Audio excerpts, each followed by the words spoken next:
ఎప్పుడూ ఫ్రైలలో కారం వేసి చేసుకుంటారు కదా చాలామంది.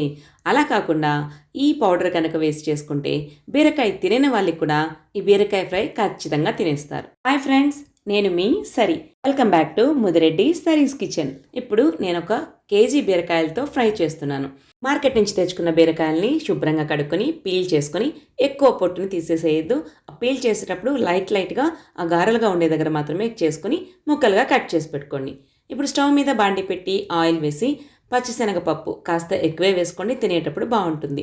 ఆవాలు, జీలకర్ర, ఎండుమిర్చి వీటన్నిటిని వేసేసి వెల్లుల్లిపాయలకి తొక్కు తీసేసి ఇలా ముక్కలుగా క్రష్ చేసుకొని వేసేసేయండి. 2 మీడియం సైజు ఉల్లిపాయలను చిన్న చిన్న ముక్కలుగా కట్ చేసి వేసుకోండి. కరివేపాకు ఫ్రెష్గా ఉన్నది శుభ్రంగా కడుక్కొని దాన్ని కూడా వేసేసేయండి. ఇలా సిమ్లో పెట్టి ఉల్లిపాయలు కలర్ మారకుండా అటు ఇటు తిప్పుకుంటూ మనం ఫ్రై చేసుకోవాలి. ఇలా కొంచెం కలర్ మారకుండా ఉంటేనే బీరకాయలు వేసి చేసినప్పుడు ఆ ఉల్లిపాయలు షైనీగా మెరుస్తూ ఉంటాయి. నెక్స్ట్ మనం తరిగి పెట్టుకున్న బీరకాయ ముక్కలన్నింటి కూడా ఇందులో వేసేసేయండి. ఇవి మీడియం ఫ్లేమ్లో పెట్టి వేయించుకోండి. బీరకాయ జస్ట్ ఒక 10 మినిట్స్లో మగ్గిపోతుంది.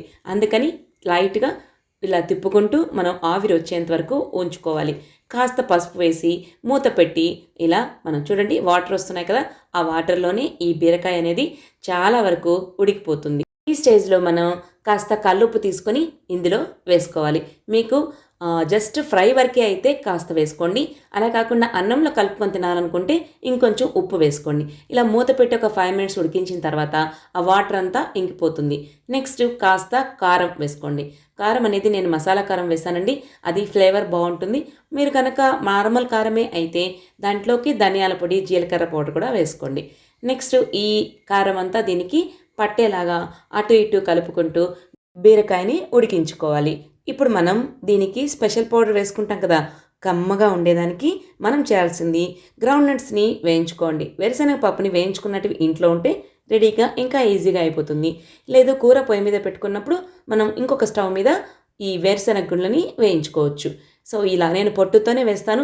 B12 విటమిన్ ఉంటుంది కదా, అందుకోసం దాన్ని పోకుండా మనం పొట్టుతో ఎక్కువ భాగం తినం కదా, సో కనీసం దీంట్లో అయినా మనం దాన్ని B12ని తీసుకోవచ్చు ఫుడ్ ద్వారా. సో ఈ గ్రౌండ్ నట్స్ని ఇలా పౌడర్ చేసుకోండి. మరీ మెత్తగా కాకుండా కాస్త పలుగ్గా ఉండేలా చూసుకోండి. అప్పుడే ఫ్రై తిండినప్పుడు చాలా బాగుంటుంది. దీంట్లో కొంచెం ఉప్పు వేసుకుంటే మనం అన్నంలో కూడా కలుపుకొని తినేసేయచ్చు. కొంచెం రసం పెట్టుకుంటే టేస్టీగా కర్రీ ప్లస్ ఫ్రైగా నెక్స్ట్ రసంతో తినేయచ్చు.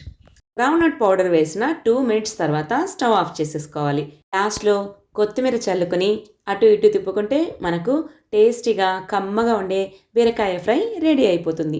చూశారు కదా, నచ్చిందా? ట్రై చేస్తారా? దీనిలో ఫైబర్ రిచ్గా ఉంటుంది.